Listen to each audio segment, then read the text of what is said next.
Welcome for today's video. Ayan, nandito po tayo kay Kuya Oliver's Gotohan sa San Juan, Batangas. Ano?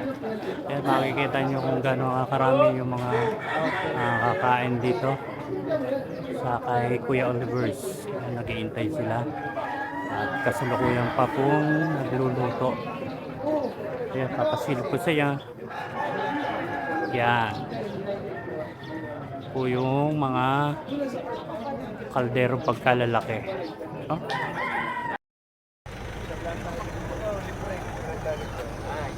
Sa mga kapanood, no? Papasila po natin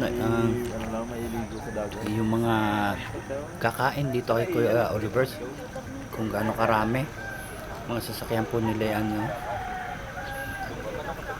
Pakikita po natin kung gaano kasikat yung nga na kainan dito sa San Juan, Batangas, na Gotong Batangas. Ano? Yan. Gaano karami yung mga sasakyan na yan. Halos lahat po yan ay kakain po dito kay Kuya Oliver's. Yan, mga motor na yan. Halos nung madaling araw wala pa yan.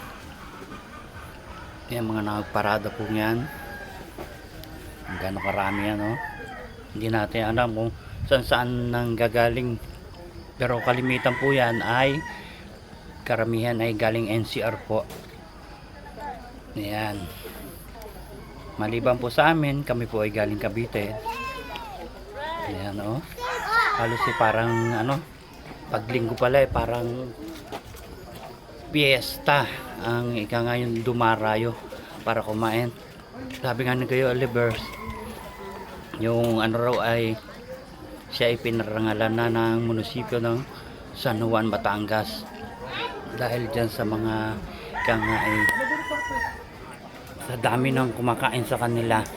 Then pag Monday, sila po ay wala pong nagpapahinga muna sila sa kanilang negosyo. So yan, oh. Gano'ng karami po yan hihintayan sa umaga po ng linggo. Ilan kami? Ayan po, meron pa tayong si Congressman dumating pa galing sa San Pablo, Laguna pa yan sila. Ayan, yung mga bodyguard niya, ay yung mga kasama niya, yung tatlong van magkakasunod, pero pa doon sa big bike. Nakakain din sila dyan. Siguro nag-rides muna sila nung maaga bago sila dumiretso dito at text daw sa kay Kuya Oliver's. Yan po si Congressman. Ayan, habang nag-iintay sa mga iba dito. Nagpe-prepare pa si Kuya Oliver na lutupan.